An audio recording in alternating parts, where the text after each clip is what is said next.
The next question really relates to the general issue of calculation of zakat. Could you explain to the viewers in a nutshell how that is done? There are two methods of zakat can be calculated, because zakat is payable when you have it for 1 year. So you can keep a daily record of what is your wealth above the nisab level. You can keep a weekly record or a monthly record. So then whenever the nisab level is above, then you note down the date. On 1st of January, what was the nisab you had? 2nd of January, what you have. So what you had in the 1st of January, say 1st of January 2007. So 1st of January 2008, it will be liable for zakat.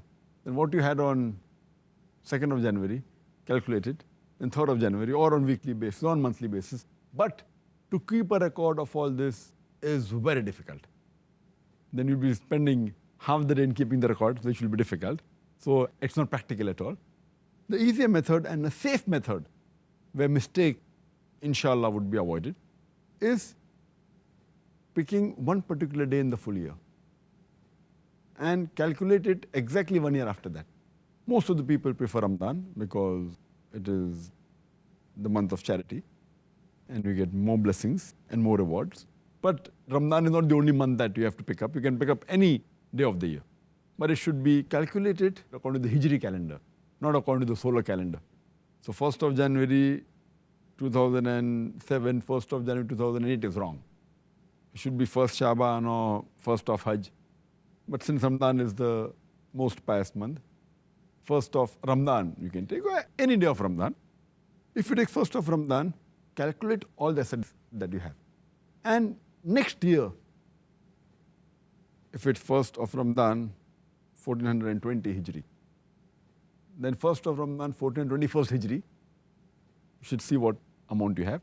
Now, if you calculate only on one day and see exactly 1 Hijri year later, 1 lunar year later, it is the safest method.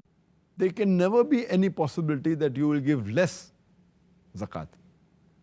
There can be high chances you may give more zakat, but never less. Why? If you keep on calculating daily, then the level keeps on going up and down.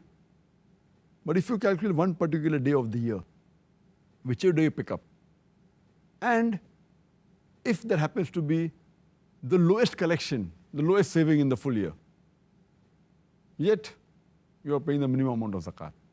Say on the 1st of Ramadan, you have 100,000 rupees as saving, or $100,000 as saving. And that happens to be the lowest saving in the full year.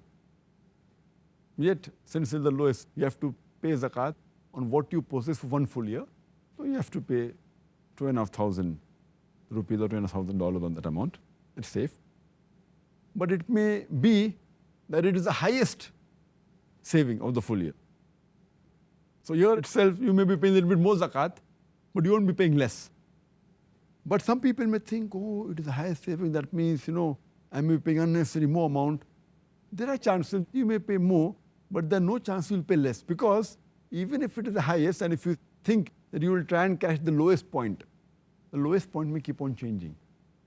It may be in the month of Shaban, it may be in the month of Rajab, maybe in the month of Hajj.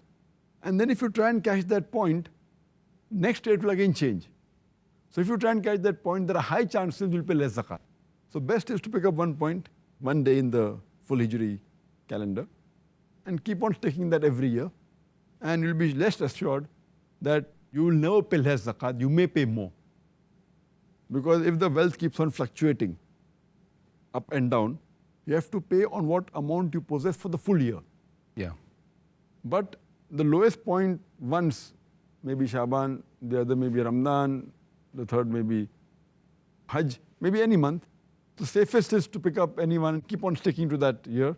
And inshallah, you'll never pay less. You may pay more. Sometimes 10% more, 20% more, 30% more. It will never be less, inshallah. So this is the safest method and it's the best method. And on this day, whichever day you pick up, you have to calculate all the savings you have, whether in cash, what is the bank balance, what is the gold you possess, whether in the form of jewelry, whatever stock you possess, whether in shares, whatever investment, all this you put together, or your business, the stock trade of your business, all put together. If you're due to receive some amount from someone, even that has to be calculated because he has given a bit late, but yet it's your property. Or if you have given some loan to someone, that has to be calculated. But if you have to give some money to someone, that has to be deducted from your amount. For example, you have taken a loan of $100,000 or 100,000 rupees, and the total amount is 500,000 rupees that you have in your home, cash in hand, cash in bank, stock, everything. So you have to minus from 500,000, 100,000. So you have to pay zakat on 400,000.